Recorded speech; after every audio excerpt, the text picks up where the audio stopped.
this is Anthony Hannigan. Welcome back to musicmoose.org.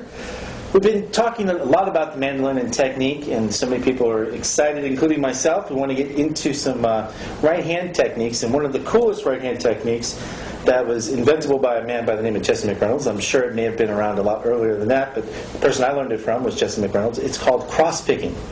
And we did something in the previous exercise where we were just picking the notes and kind of crossing over the strings some, doing our down and up. Well, crosspicking is very, very similar, and it's a great technique or an exercise to do to get your hand kind of separated from the rest of what you're doing musically. And I'm going to just break it down fairly simple. That tune that I started off with was just a little tag of Dip Pickle Rag. And it's actually kind of very similar to a banjo roll. And what you want to do, again, holding the pick very, very loosely, you find your bracing point. And we'll start here just doing a simple backward roll, starting with the D string as a downbeat. And then we have an upbeat on the E string, and an upbeat on the A string, followed by the downbeat on the D string. So I'll do that one more time.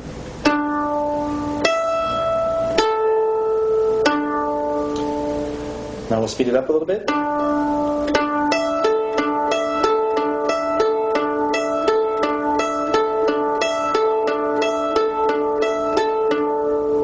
And what you want to do is eventually get it up to a speed that you're comfortable with, but there's nothing wrong at all just doing it very, very slowly to start off. And a way to break up the monotony of the open strings, again, back when we were stretching our pinky, we could just fret certain strings to get that sound. And it works a lot better on the G and the D string and use the other strings as almost a resophonic kind of sound.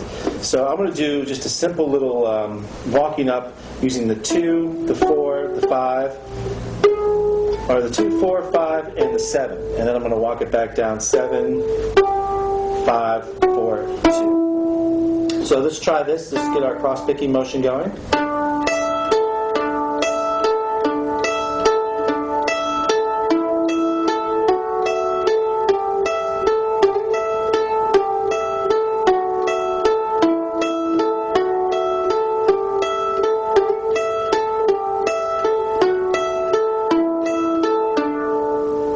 Now I'm going to play it a little bit up to speed, and how you can see where this is going to go later on from there. And what I like to do, you can use any combination of notes you want to, but just for this exercise, we're going to stick around that right there, and we might work ourselves up to the 9 and 10 too. Okay? So here we go.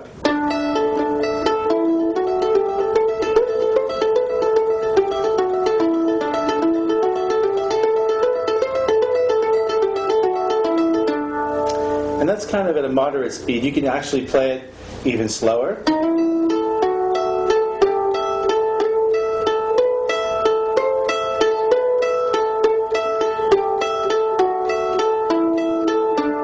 Or you can actually play it faster.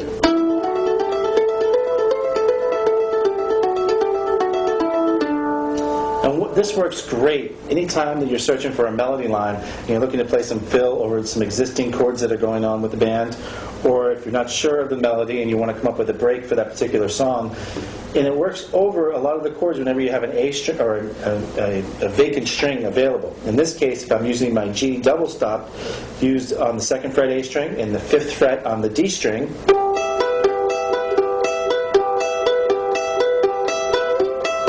up to a C, back to the G, to a little D,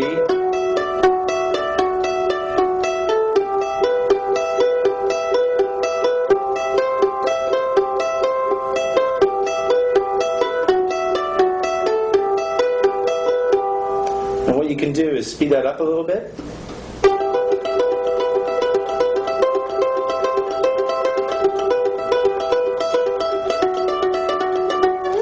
And so on. And you'll get the feel for it up and down the neck. And you can do it a lot, especially on the A and the E string, or the inside chords is what I like to call them. And it works on these chords too.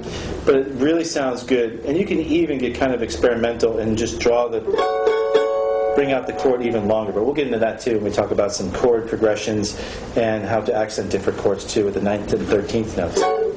So we'll take a little tune like Ball and Cabbage Down, and we'll do it in D chord. And you can see how I can just run around on this, just using the 4th fret, the 5th fret, and the 2nd fret on the D string.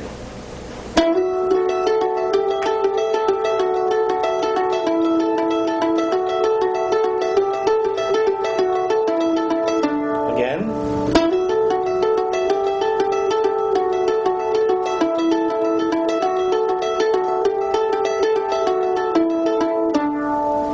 And basically all that is the down on the D, up on the E, up on the A, and down again on the D. And what this is going to do is really free up your wrist to do any kind of other picking or jumping across the strings that you want to do later on when you're playing. So let's do the Ball and Cabbage Down one more time, and we'll start it off at a moderate tempo.